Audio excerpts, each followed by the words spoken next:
Hello, good morning, नमस्कार। आप सभी स्टूडेंट का नीव इंस्टीट्यूट की तरफ से मैं अनिल बहुत बहुत स्वागत करता हूं। आज के इस वीडियो में हम भारतीय राज्य व्यवस्था या फिर इंडियन पॉलिटी की क्लास नंबर 29 को डिस्कस करेंगे। इससे पहले इंडियन पॉलिटी के ऊपर लगातार 28 लेक्चर्स आ चुके हैं। उम्मीद करता हूं कि सभी स्टूडेंट्स के वो जो 28 लेक्चर्स है वो प्रिपेयर हो चुके होंगे। अगर भैया आप हमारे अकॉर्डिंग काम कर रहे होंगे तो आपको जॉब लेने से कोई नहीं रोक पाएगा। बात क्लियर है ना? क्योंकि बाकायदा मैंने बोला है कि आप यूट्यूब चैनल पे एक बार सर्च करना, नीव इंस्टीट्यूट के रिजल्ट्स आपको खुद दिख जाते हैं। क्लियर है? तो वो बच्चे कैसे सिलेक्ट हुए हैं भैया? उन्होंने काम किया है, लगातार उनको जो बताया गया वो वैसा ही काम कर रहे थे। तो आपको मैं कुछ और तो नहीं बता रहा, मैं आपका सुख चैन तो नहीं छीन रहा। मैं आपको यही बोलता हूं कि आपको जो यहां से डेली काम दिया जा रहा है वो आप साथ के साथ कीजिए, और प्लस जितने भी मैं क्वेश्चन आपसे पूछता हूं वो सारे के सारे आप आंसर कीजिएगा उनका। आप इंटरेस्ट ही नहीं लेते हो।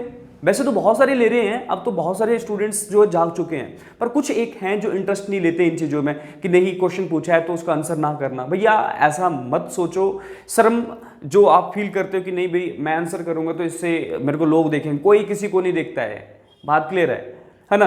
और इसके जो बेनिफिट्स होते हैं, रात को सोते समय जब आप एकांत में होते हो तब सोचना कि इसके बेनिफिट क्या होंगे। जब मैं आपको बोलता हूँ ना आंसर करो, उसका बेनिफिट क्या होगा भैया? जब मैं आपसे क्वेश्चन पूछता हूं ना तो वो आपके दिमाग में स्ट्राइक कर जाता है। अब उसको ऊपर आपको सोचना पड़ता है। मान लेता हूं कि आपको वो नहीं आता होगा क्वेश्चन, पर आपने पढ़ा है वो पहले, तो आप एक बार पिछली वीडियोस या पिछला जो आपका चैप्टर होगा आप उसको देखोगे, उसके बाद आप उसका आंसर करोगे। वो आंसर आपको कभी भी जिंदगी में नहीं भूलने वाला है। तो आदत डाल लो अपने में कुछ अच्छी सी, है ना? हाँ चलो जी, आज के इस वीडियो लेक्चर्स को कंटिन्यू करें। लास्ट लेक्चर में हमने टॉपिक स्टार्ट करा था, क्या था? बोला गया था कि पार्ट नंबर 5 के बारे में बात करी थी, और जो अनुच्छेद नंबर था वो था 52 से 151 तक, 52 से आर्टिकल 151 तक, जिसमें हमने सबसे पहले जो यूनियन एग्जीक्यूटिव है उसके बारे में बात करी थी, या फिर संघ की कार्यपालिका है उसके बारे में बात करना स्टार्ट करी थी। संघ की कार्यपालिका में हमने 52 से 62 अनुच्छेद तक बात करी है और बहुत ही अच्छे तरीके से बात करी है।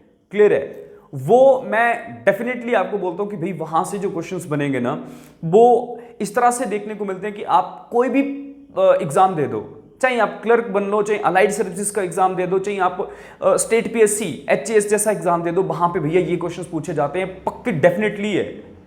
क्लियर है? अगर नहीं पढ़ रहे हो तो मैं आपको बार बार यही समझाता हूं, अपने आप को झूठा दिलासा मत दिलाओ।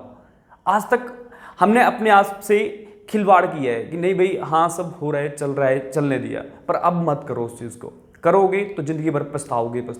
बस 1 साल या कुछ महीने आप ढंग से तैयारी कर लो, उसके बाद आपको कोई भी नहीं बोलेगा या ना कभी आपको कोई परेशानी आएगी इस तरह की। क्लियर है? तो 52 से 62 जो हमारे अनुच्छेद थे हमने वो देख लिए यहाँ पे। अब देखो, राष्ट्रपति के बारे में हमने कल बढ़िया से जांच करी कि क्या राष्ट्रपति है, क्या उससे संबंधित हमारे संविधान में प्रावधान दिए गए हैं, कौन कौन से अनुच्छेद उससे संबंधित है। आज का जो हमारा टॉपिक होगा राष्ट्रपति से रिलेटेड ही है। क्यों? क्योंकि भैया प्रेसिडेंट जो है ना भारत का क्या है? संवैधानिक प्रमुख है। पहला क्वेश्चन यही बन जाता है, इंडिया का संवैधानिक प्रमुख कौन है? कॉन्स्टिट्यूशनल हेड कौन है? राष्ट्रपति। और जो रियलिटी में हेड है, वास्तविकता क्या है? वास्तविकता प्रधानमंत्री यहाँ के प्रमुख हैं। कैसे हैं मैं नहीं बोलूंगा, क्योंकि आप जो लास्ट की वीडियोस थी उसमें आप पढ़ चुके हो ये चीजें। अब जी, अब बोला राष्ट्रपति की कुछ पावर्स हैं, देश का सबसे बड़ा नागरिक है भैया वो। क्लियर है? तो भैया अब उनको कुछ पावर्स दी गई है, कुछ शक्तियां उनके पास, जो कि समय आने पे उन शक्तियों का यूज करते हैं और साथ साथ में भी वो उन शक्तियों का यूज करते रहते हैं। उन्हीं पावर्स के ऊपर हम बात करेंगे। तो आज का टॉपिक क्या बनेगा? पावर्स ऑफ प्रेसिडेंट या फिर राष्ट्रपति की शक्तियां। तो यहां पे आप हेडिंग बना लो, राष्ट्रपति की शक्तियां, राष्ट्रपति की शक्तियां, राष्ट्रपति की शक्तियां, की शक्तियां। क्लियर है? अगर मैं यहां पे पावर्स की बात करूं तो लगभग ये 5 या 6 पावर्स दिखाई देती हैं हमें मोटे तौर पे। वैसे तो बहुत सारी उनके पास शक्तियां हैं, पर मोटे तौर पे जो एग्जाम पॉइंट ऑफ व्यू से हैं वो 5 से 6 हैं। जैसे कि मैं फॉर एग्जांपल बात करूं, एक कानून बनाने की शक्ति, कानून बनाने की ताकत किस में है भैया? प्रेसिडेंट में है। देखेंगे कानून कैसे बनते हैं, हर एक टॉपिक को बढ़िया से एक्सप्लेन करेंगे।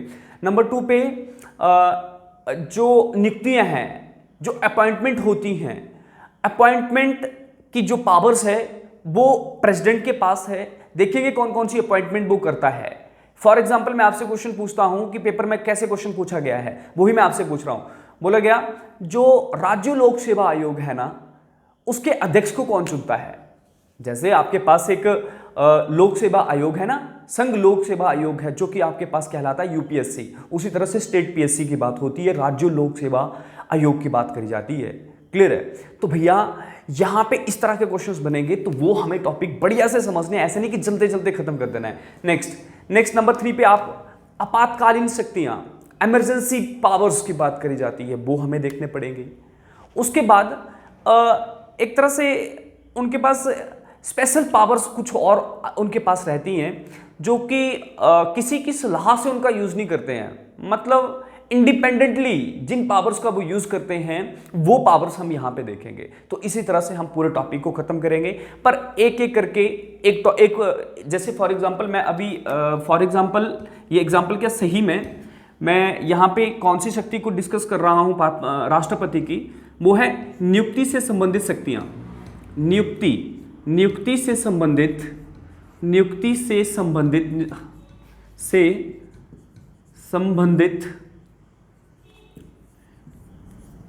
या नियुक्ति से संबंधी शक्तियां।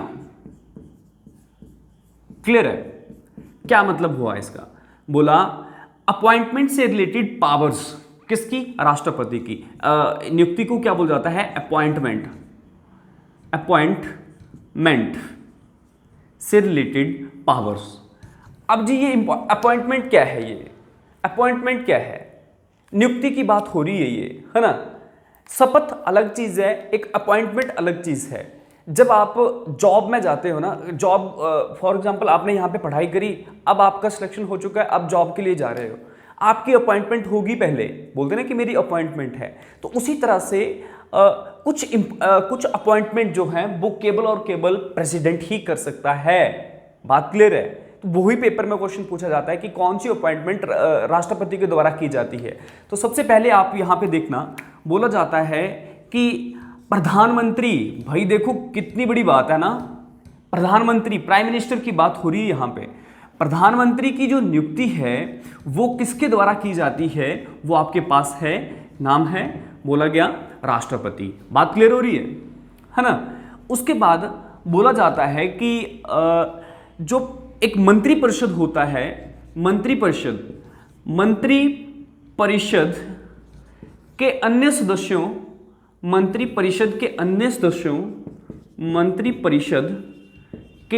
सदस्यों, यार कई बार पता क्या होता है कि लिखने में थोड़ा, हाँ आपसे बात करते करते थोड़ा भूल जाते हैं। हाँ, मंत्री परिषद के अन्य सदस्यों की नियुक्ति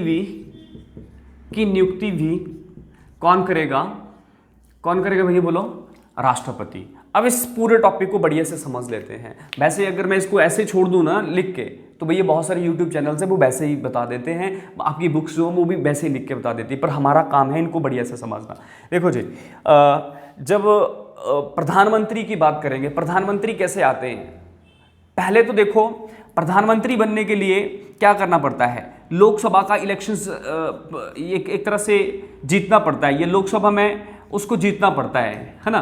तो मतलब सिंपल सी कहानी क्या है कि जब आपके पास लोकसभा के इलेक्शंस होंगे, उसी के बाद आपके पास क्या आएगा? प्रधानमंत्री। अब मेरी बात सुन लो, बोला गया लोकसभा में आपको पता है कि कितनी सीट्स हैं, अभी कितने मेंबर्स हैं? 545। लोकसभा में टोटल मेंबर्स कितने हैं? 545। अगर सीट की बात करी जाए कभी तो याद रखना 552 सीट्स हैं।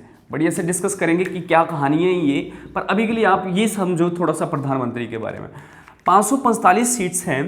अब होता क्या है, जब 5 साल हो जाते हैं तो इलेक्शन होता है, चुनाव होता है, प्रधानमंत्री पद के लिए चुनाव होता है। बात क्लियर है। अब जी बोला गया जब चुनाव होगा तो यहाँ पे अलग अलग पार्टीज हैं, 2 बड़ी पार्टी हैं देश की, वो कांग्रेस और एक आपके पास बीजेपी है।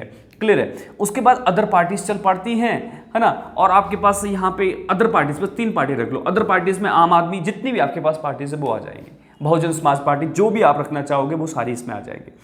ये अपने लेवल से काम कर रहे हैं, ये अपने लेवल से काम कर रहे हैं। भाई जब यहाँ पे आपके पास जो मतदान हुआ, एक जो चुनाव हुआ, उसका रिजल्ट आ चुका है, मान लो रिजल्ट आ चुका है।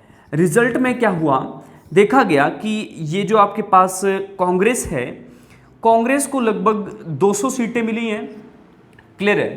कांग्रेस को लगभग 200 सीटें मिली हैं, और जो आपके पास बीजेपी है उसको 300 सीट्स मिली हैं। कितना हो गया? 500 हो गया। और जो अदर है उसको 45 सीट्स मिली हैं। अब होगा क्या भैया, हमारा कॉन्स्टिट्यूशन क्या बोलता है, जिसके पास अधिक सीटें होंगी, जिसके पास बहुमत होगा, या सॉरी बहुमत नहीं बोलेंगे, जिसके पास अधिक सीटें होंगी, वो अधिक कितना? आधे से एक ज्यादा।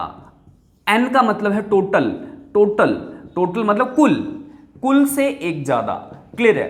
तो बोला गया कुल, टोटल का मतलब हो गया कुल, और कुल का भाग कर दो 2 से, और आपके पास जितना आएगा उससे जमा कर लो 1। उसको हम क्या बोलेंगे कि भैया ये पार्टी विनर है। अब सिंपल से शब्दों में आपको समझाता हूं। इसका मतलब क्या हुआ, जैसे मान लिया कि ये 500 सीट्स हैं, तो 500 का मैं आपके पास भाग करूंगा तो कितना बनेगा? यहाँ पे 2 दूनी 4, यहाँ पे 2 पंजे 10 और 250 बन गया। भैया ये तो आधा हुआ ना। मान लो कांग्रेस के पास 250 आ गई और बीजेपी के पास भी 250 आ गई, तो भैया मैच ड्रॉ हो रहा है ना। पर ऐसा होता नहीं कभी भी, क्योंकि अदर पार्टीज भी बैठी होती है। अब हम क्या बात कर रहे हैं, बोला गया अगर सरकार बनानी होगी तो क्या करना पड़ेगा भैया, 1 सीट ज़्यादा लेने पड़ेगी। किसको? ये जो आपके पास चुनावी दल है, जैसे कांग्रेस की बात कर रहा हूं, तो आप मेरे को बता दो यहाँ पे सरकार कौन बनाएगा? बीजेपी वाला सरकार बनाएगा ना। क्लियर है? इसी को अधिकार है, हमारा संविधान ऐसा बोल रहा है। अब यहाँ पे बात क्या होती है, ये जो 300 आपके पास मेंबर्स हैं, इनको हम बोलते हैं जीते हुए एमपी, और यही सरकार आपके पास बनाएंगे। ये क्या करते हैं, आपस में सलाह मशवरा करते हैं, और ये 300 बंदे, ये 300 एमपी अपने लिए एक लीडर चुन लेते हैं। क्लियर है चीजें? क्या चुनेंगे? लीडर। और इसी लीडर को हम नाम देते हैं प्रधानमंत्री। पर अभी ये प्रधानमंत्री नहीं बने हैं। देखना प्रधानमंत्री कैसे बनेंगे। लीडर चुना इन्होंने बोला कि इस जो आने वाला जो आपका समय है, जिसमें हम सरकार का चुनाव करेंगे, उसका जो आपके पास लीडर होगा वो कौन होगा? प्रधानमंत्री। बातें क्लियर हो चुकी हैं। अब जी बोला गया, पर ये अभी तक प्रधानमंत्री नहीं बना। ये जो आपके पास यहाँ पे मेंबर्स हैं, ये इस नाम को देंगे किसके पास? राष्ट्रपति के पास, प्रेसिडेंट के पास ये नाम दे देते हैं। जैसे फॉर एग्जांपल अभी जो वर्तमान में आपके प्रधानमंत्री हैं, नाम है, क्या नाम है बोलो? मनमोहन सिंह। क्या नाम है? मोदी, है ना, नरेंद्र दास मोदी। तो बोला गया इनका नाम इन्होंने क्या करा, प्रेसिडेंट को लिखित रूप में दिया कि ये हमारे एक तरह से लीडर हैं, हमारे नेता हैं, और हम इनको यहाँ पे चुनते हैं देश की भागीडोर को, या देश की जो शासन व्यवस्था है उसको संभालने के लिए। वैसे तो सारे ही ये संभालेंगे, पर अपना लीडर इन्होंने यहाँ पे चुन लिया है। प्रेसिडेंट ने जैसे ही देखा तो प्रेसिडेंट यहाँ पे साइन करेंगे, हस्ताक्षर करेंगे, तो ये आपके पास अपॉइंटमेंट है। जब प्रेसिडेंट इस नाम के ऊपर हस्ताक्षर करेगा तभी उनको प्रधानमंत्री कहलाया जाएगा। अब क्लियर है अपॉइंटमेंट क्या है? हाँ, तो ये आपके पास इंपॉर्टेंट था, इसको आपने थोड़ा सा ध्यान रखना है। अब आ गया बात यहाँ पे हो रही है मंत्रिपरिषद की। अब ये मंत्रिपरिषद क्या है? मंत्रिपरिषद को समझो जल्दी से। देखो मंत्रिपरिषद क्या रहता है, जब आपने यहाँ पे सुना कि 200 सीटें ली थी, किसने ली थी बोलो? कांग्रेस ने, और यहाँ पे 300 सीट ली थी बीजेपी वालों ने। क्लियर है? और 45 सीटें कोई और ले रहा था। तो देखो अब यहाँ पे मंत्री परिषद का मतलब क्या है कि वहां पे बहुत सारे मंत्री हैं। भाई मंत्री कौन बनते हैं? हारे हुए लोगों को क्या मंत्री बनाया जाता है? नहीं ना। प्रधानमंत्री मोदी किसको मंत्री बनाएगा? वो भैया किसको मंत्री बनाएगा? जो उसके साथ जिन्होंने एक इलेक्शन जीता हुआ है, उस पार्टी से बिलोंग कर रहे हैं, उन्हीं को तो ये यहाँ पे मंत्री बनाएगा। तो याद रखना, इन्हीं 300 में से मंत्री बनते हैं। वो कैसे बनते हैं मैं आपको बताता हूं। अब जी देखो, राष्ट्रपति ने क्या करा, जो लीडर दिया था इन 300 ने, उसके ऊपर साइन करे और वो बन गया प्रधानमंत्री। प्रधानमंत्री क्या बोलता है? प्रधानमंत्री एक अपनी अर्जी लेके, एक अपनी एप्लीकेशन लेके फिर से राष्ट्रपति के पास जाता है, और उस अर्जी में कुछ नाम होते हैं, जैसे यहाँ पे A, B, C, कुछ नाम, मतलब कि किसी पर्सन के नाम, जो पर्सन्स यहाँ पे हैं, सिलेक्टेड पर्सन्स रहते हैं, वो अपने अकॉर्डिंग करता है यहाँ पे प्रेसिडेंट जो प्रधानमंत्री रहता है, और बोलता है कि इस देश की शासन व्यवस्था को चलाने के लिए मुझे इन लोगों का साथ चाहिए, तो आप इनको मंत्री बना दीजिए। क्लियर है? तो ये आपके पास मंत्रिपरिषद कहलाता है। तो इन मंत्रिपरिषद के सदस्यों की जो आपके पास अपॉइंटमेंट है वो भी आपके पास कौन करेगा? राष्ट्रपति। याद रखना, ये 300 के 300 मंत्री नहीं बन जाते हैं, ये 300 के 300 मंत्री नहीं बन जाते हैं, ये 15% बनते हैं। कितने? 15% मंत्री बनते हैं टोटली। बात क्लियर हो रही है? मतलब लगभग आप रख लो 70 से 80 के बीच में आपके पास वो मंत्री बनाए जाते हैं, तो उसी को हम मंत्रिपरिषद बोलते हैं। क्लियर है चीजें? तो अब आपको क्लियर होनी चाहिए, प्रधानमंत्री प्लस मंत्रिपरिषद के अन्य सदस्यों की नियुक्ति कौन करेगा? राष्ट्रपति। अब मैंने बोला अन्य क्यों लगाया यहाँ पे, क्योंकि मंत्रिपरिषद का ही आपके पास एक सदस्य माना जाता है प्रधानमंत्री, क्योंकि मंत्रिपरिषद का नेता कौन होगा? प्रधानमंत्री। क्लियर है चीजें? हाँ, तो मैं उम्मीद करता हूं ये पहला टॉपिक आपको बढ़िया से समझ आ चुका होगा। नेक्स्ट आ जाओ। नेक्स्ट था समझने वाली चीजें जो है वो मैं साथ साथ लिखता चलूंगा और आपने देखते चलना है। नंबर 2 पे लिखो यहाँ पे, सुप्रीम कोर्ट सबसे बड़ी न्यायिक व्यवस्था हमारे देश की। Next, high court. क्लियर है? सुप्रीम कोर्ट और हाई कोर्ट आपके पास एक तरह से हमारे जुडिशियल सिस्टम को रिप्रेजेंट करते हैं, हमारी न्यायिक व्यवस्था को रिप्रेजेंट करते हैं। इनका काम क्या है?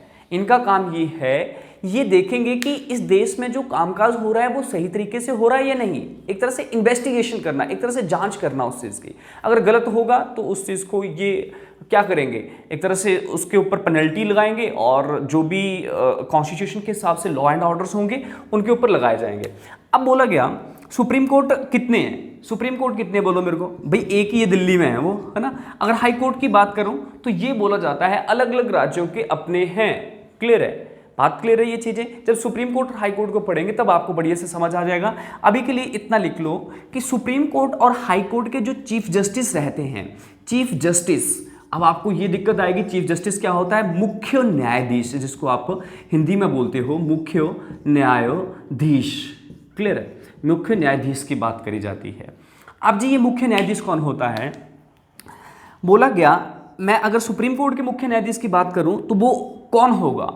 मान लो सुप्रीम कोर्ट में, फॉर एग्जांपल की मैं बात कर रहा हूं, एग्जांपल ले रहा हूं, है ना, बिल्कुल एक्यूरेसी हम बात करेंगे जब सुप्रीम कोर्ट और हाई कोर्ट की बात करेंगे। मान लो इसमें टोटल बंदे हैं 10, सुप्रीम कोर्ट में टोटल जज हैं 10, तो बोला गया 10 में से एक जो होगा वो यहाँ पे लीडर होगा। मतलब अगर मैं यहाँ पे 9 लिखूं तो एक यहाँ पे आएगा, मतलब ये लीडर होगा, इसके अंडर ही सारे काम होंगे। या आप ऐसा मान सकते हो, इस जो दल है, एक आपके पास जो सदस्यों का आपके पास आयोग है, उसके जो आपके पास हेड हैं उसी को हम क्या बोलेंगे? मुख्य न्यायाधीश। मतलब जो आपके पास इन सबको लीड कर रहा होगा उसी को हम चीफ जस्टिस बोलते हैं। तो इसी तरह से हाई कोर्ट में भी मान लो 50 जज हैं, तो उसमें से एक जो होगा वो क्या होगा? Chief justice. तो उन चीफ जस्टिस की जो आपके पास अपॉइंटमेंट या नियुक्ति की जाती है वो केवल किसके द्वारा की जाती है? राष्ट्रपति के द्वारा। केवल मैंने बात करी है मुख्य न्यायाधीश की, पूरे जजेस की बात नहीं करी है मैंने। क्लियर है? नेक्स्ट आ जाओ। नेक्स्ट बोला गया नंबर 3 पे आ जाओ। नंबर 3 पे CAG, controller auditor general of India. CAG, CAG, CAG, या फिर controller auditor general of India. CAG, CAG, controller auditor general of India, auditor general of India, लिख लेना ऑफ इंडिया। या फिर इसको हिंदी में बोल जाता है भारत का नियंत्रक, भारत का खुद लिख लेना, नियंत्रक एवं महालेखा परीक्षक। क्या बोला जाता है? भारत का नियंत्रक एवं महालेखा परीक्षक। क्लियर है? अब जी ये हो गया, और प्लस यहां पे लिखना है attorney general of India. Attorney general of India, Hindi में इनको बोला जाता है महान्यायवादी। मोस्ट इंपॉर्टेंट है ना। अब इनको समझ लेते हैं पहले। इन दोनों की जो आपके पास अपॉइंटमेंट है वो भी किसके द्वारा की जाती है? राष्ट्रपति के द्वारा की जाती है।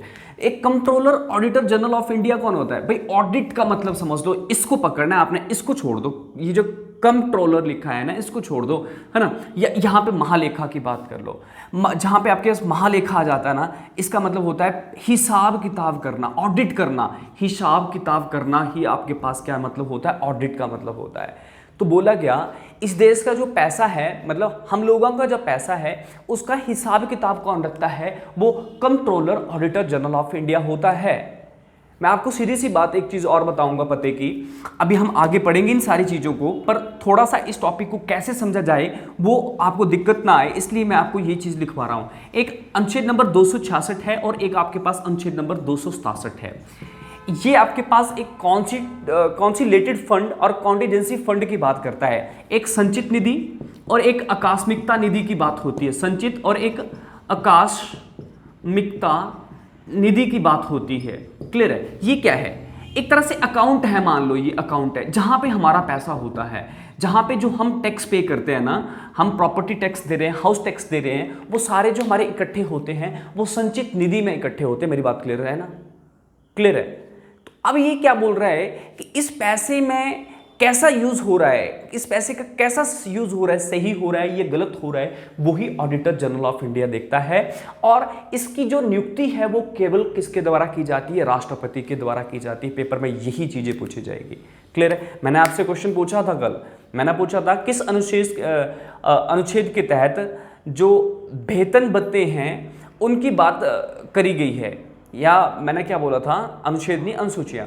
किस अनुसूचियों के तहत, ये किस अनुसूची के तहत वेतन भत्तों की बात करी गई है? क्लियर है चीजें? हाँ, तो यहाँ पे वो मेरे को जल्दी से आंसर दो आप, है ना। एजीआई, एजीआई का मतलब क्या होता है? महान्यायवादी। इसको समझो, महान्यायवादी, अटॉर्नी जनरल ऑफ इंडिया, इनको ऐसे बोल जाता है अटॉर्नी जनरल ऑफ इंडिया, है ना, ऑफ इंडिया।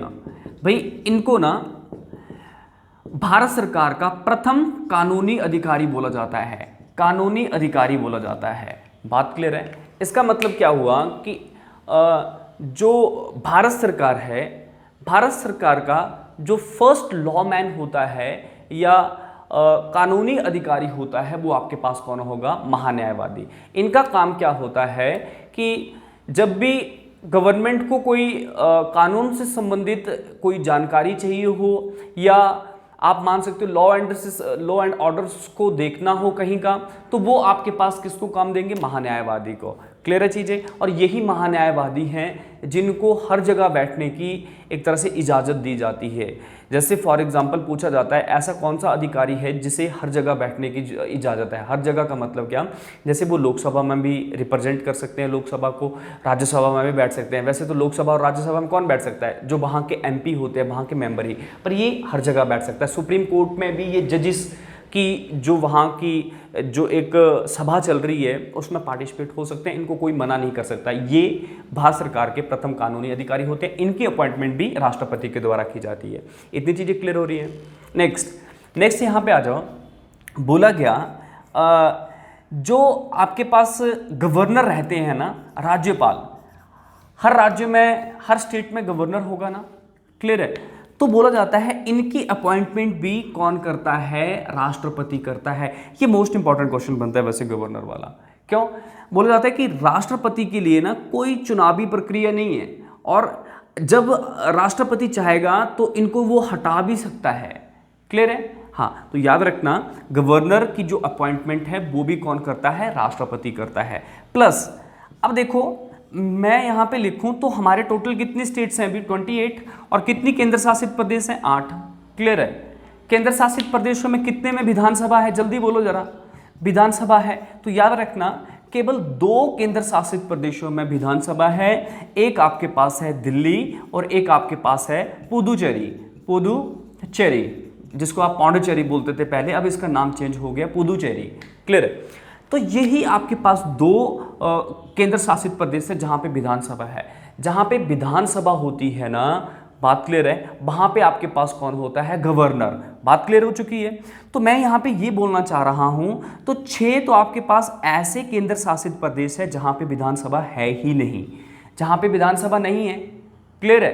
ये तो मोस्ट इंपॉर्टेंट क्वेश्चन बन गया ना। वो कौन से आपके पास 6 केंद्र शासित प्रदेश है, बाद में देखेंगे। क्लियर है। तो अभी आप बस इतना पता कर लो कि वहाँ पे आपके पास गवर्नर नहीं होगा तो कौन होगा, वहाँ पे लेफ्टिनेंट गवर्नर की पोस्ट होती है। कौन होता है? लेफ्टिनेंट गवर्नर, जिसको आप अपनी भाषा में या अपने हिसाब से लेफ्टिनेंट गवर्नर भी बोल देते हो। मेरे बोलने का सिंपल सा मतलब ये था कि जहाँ पे विधानसभा होती है वहाँ पे राज्यपाल होते हैं। तो राज्यपाल जितने भी स्टेट्स हैं वहाँ पे तो भाई विधानसभा है, तो वहाँ पे आपके पास राज्यपाल है। पर केंद्र शासित प्रदेशों में केवल 2 ही जगह विधानसभा है, तो वहाँ पे भी आपके पास राज्यपाल होगा। और वो किसके द्वारा चुना जाएगा? राष्ट्रपति के द्वारा। अब बोला गया जो 6 केंद्र शासित प्रदेश है भाई वहाँ पे विधानसभा नहीं है, तो वहाँ पे कौन होगा? वहाँ पे उपराज्यपाल होता है। कौन होता है? उपराज्यपाल होता है। जिस तरह से देश का प्रथम अधिकारी राष्ट्रपति होता है, उसी तरह से राज्यों का एक प्रथम अधिकारी कौन होगा? राज्यपाल। अगर क्षेत्र केंद्र शासित प्रदेश की बात करेंगे तो वो कौन होगा? लेफ्टिनेंट जनरल की बात करेंगे या उपराज्यपाल की। तो इन सब की जो अपॉइंटमेंट है वो भी राष्ट्रपति के द्वारा की जाती है। ये भी सही हो चुका है। नेक्स्ट आ जाओ। आपने सुना होगा इलेक्शन कमीशन ऑफ इंडिया, जो भारत में चुनाव करवाता है ना, उस आयोग की बात कर रहे हैं। भारत का चुनाव आयोग है ना, जो भारत का चुनाव आयोग है ना, इनके जो अध्यक्ष है प्लस इनके जो सदस्य हैं उनकी भी अपॉइंटमेंट राष्ट्रपति के द्वारा होती है। मोस्ट इंपॉर्टेंट है। क्या बोला गया? भारत में जो चुनाव आयोग है, भारत का चुनाव आयोग है ना, चुनाव आयोग, क्लियर है, इसके जितने भी सदस्यों प्लस अध्यक्ष होते हैं उनकी अपॉइंटमेंट राष्ट्रपति करता है। क्लियर है। तो देखो यहाँ पे बोला जाता है कि जो हमारे chief election commissioner of India है, chief election commissioner of India, election commissioner of India है ना, जिसको हम हिंदी में क्या बोलेंगे? मुख्य चुनाव आयुक्त, उसकी अपॉइंटमेंट कौन करेगा? राष्ट्रपति। उसके बाद अगर हम यहाँ पे देखें तो 2 और इसके साथ सदस्य होते हैं। ये 3 मेंबर्स होते हैं भारत के चुनाव आयोग में। आप बोलो ये जो 2 बच गए ना, इनकी अपॉइंटमेंट भी कौन करेगा? राष्ट्रपति ही करता है। क्लियर है चीजें? हाँ। नेक्स्ट, और ये इनका काम क्या होता है? देखो जरा, भारत के चुनाव आयोग का काम क्या है? चुनाव करवाना। जितने भी आपके पास चुनाव होते हैं, जैसे मैं बात बोलूं, राष्ट्रपति का चुनाव हो गया, लोकसभा का चुनाव हो गया, वाइस प्रेसिडेंट उपराष्ट्रपति का चुनाव हो गया, राज्यसभा का चुनाव हो गया, विधानसभा, ये मोस्ट इंपॉर्टेंट है, विधानसभा का चुनाव भी आपके पास किसके द्वारा कंडक्ट करवाया जाता है? भारत के चुनाव आयोग के तहत। क्लियर चीज़ें? नेक्स्ट, अब देखो जिस तरह से भारत में चुनाव आयोग है ना, उसी तरह से स्टेट राज्यों में भी चुनाव आयोग है। राज्यों में भी चुनाव आयोग होता है।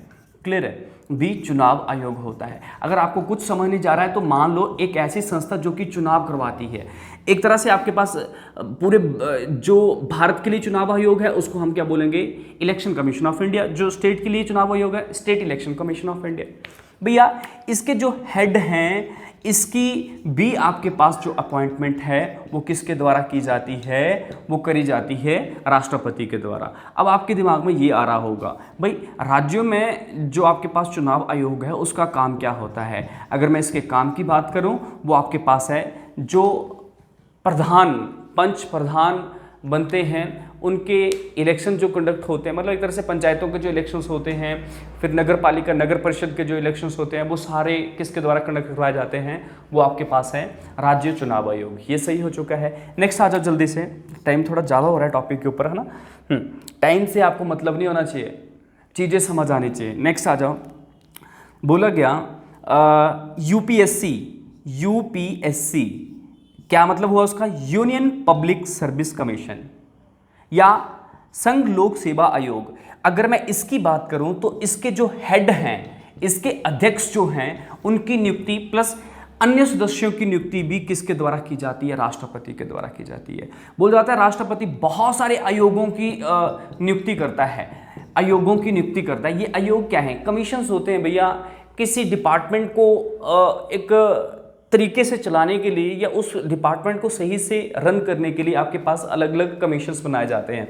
जैसे मैं यहाँ पे लिखूँ पिछड़ा वर्ग आयोग, पिछड़ा वर्ग आयोग मतलब एसटी कमीशन की बात करेंगे। उसके बाद में एससी कमीशन, अनुसूचित जाति आयोग की बात करूँ, प्लस जो आपके पास महिला आयोग है ना, महिला आयोग, मानवा अधिकार आयोग, मानवा अधिकार आयोग है ना, मानवा अधिकार आयोग, है ना, इन सब के जो आपके पास हेड होंगे वो भी आपके पास अपॉइंट किए जाएंगे राष्ट्रपति के द्वारा। और भी हैं जैसे भाषा आयोग, भाषा आयोग, इनके जो भी हेड होंगे वो भी आपके पास किसके द्वारा अपॉइंट किए जाएंगे, वो करवाए जाएंगे राष्ट्रपति के द्वारा। बहुत सारे आयोग पढ़ चुके हैं, पर याद रखना जिस तरह से आपके पास सेंटर के लिए यूपीएससी है ना, उसी तरह से स्टेट के लिए स्टेट पीएससी है, जिसको आप क्या बोलते हो, अपनी स्टेट यहाँ पे लगा लो। जैसे मैं हिमाचल प्रदेश का हूँ तो मैं यहाँ पे क्या लगाऊंगा, Himachal Pradesh public service commission, clear है, स्टेट पीएससी,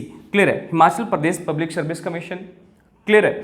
तो बोला जाता है इसके जो हेड होते हैं वो प्रेसिडेंट नहीं अपॉइंट करता है, मोस्ट इंपॉर्टेंट है, ये नोट बना के लिख लेना। इसी में पेपर में जो हमारा एग्जामिनर है वो घुमा देता है। जो स्टेट पीएससी है या जो स्टेट पब्लिक सर्विस कमीशन है, उसके जो हेड होते हैं उनकी अपॉइंटमेंट राष्ट्रपति नहीं करता है, उनकी अपॉइंटमेंट करी जाती है किसके द्वारा, वो नाम है गवर्नर, राज्यपाल के द्वारा। तो ये इंपॉर्टेंट था। नेक्स्ट आ जाओ। बोल जाता है जो राजनायक होते हैं, जो राजदूत होते हैं, जो भारत के राजनायक हैं, राजदूत हैं, समझते हो, तो बोला गया उनकी जो नियुक्ति है वो भी कौन करेगा, राष्ट्रपति। ये सही हो चुकी चीजें। अब लास्ट में आप एक चीज और लिख लेना कि जो अंतर्राज्यीय परिषद है, ये भी पेपर में कई बार क्वेश्चन पूछा गया है। अंतर्राज्यीय परिषद एक परिषद है ना, काउंसिल है ना, काउंसिल को क्या बोल जाता है, परिषद। हाँ, अंतर्राज्यीय परिषद,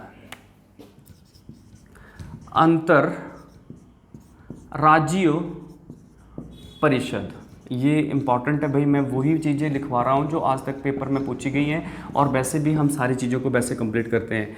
ये परिषद का मतलब क्या होता है भैया, परिषद का मतलब होता है काउंसिल, काउंसिल, है ना। तो बोला जाता है कि जो अंतर्राज्यीय, है ना, इंटर स्टेट काउंसिल की बात कर लो यहाँ पे, inter state council, inter state council, inter state का मतलब ये होता है कि जो राज्यों और केंद्र के संबंधों को, है ना, बढ़िया से बनाए रखने के लिए काम करता है, उसी को हम इंटर स्टेट काउंसिल बोलते हैं। इनके जितने भी सदस्य हैं वो सारे के सारे राष्ट्रपति के द्वारा चुने जाते हैं। प्लस लास्ट में अल्पसंख्यक वर्ग भी आप याद रखना।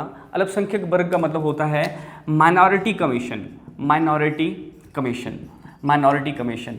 ये जो इसके हेड होंगे वो भी आपके पास किसके द्वारा अपॉइंट किए गए होंगे, राष्ट्रपति के द्वारा। तो ये इंपॉर्टेंट लेक्चर्स था। इसके अलावा कभी भी आपके एग्जाम में कोई प्रश्न नहीं दिखेगा। अगर आपको हमारे द्वारा जो यहाँ पे चीज़ें प्रोवाइड की जा रही हैं आपको वो सही लगती हैं, आप इससे सेटिस्फाई हो, तो हमारी हेल्प जरूर करिएगा। मतलब ये जो मैसेज है वो हर किसी स्टूडेंट्स तक पहुंचना चाहिए, क्योंकि यहाँ पे क्या चल रहा है, एक तरह से धोखाधड़ी चल रही है यहाँ पे जो कोचिंग सेंटर्स हैं। मतलब कि या तो आप रख सकते हो कि जो उन्होंने पैसा दिया है उसका उनको पूरा बेनिफिट नहीं होगा। तो मतलब मैं ये चाहता हूँ कि हर किसी बच्चे के पास ये मैसेज पहुँचने चाहिए कि हमें इस तरह से यहाँ पे पढ़ाया जाता है। अगर आपको अच्छा लगता है तो इन चीज़ों को जरूर शेयर कीजिएगा। थैंक यू, धन्यवाद।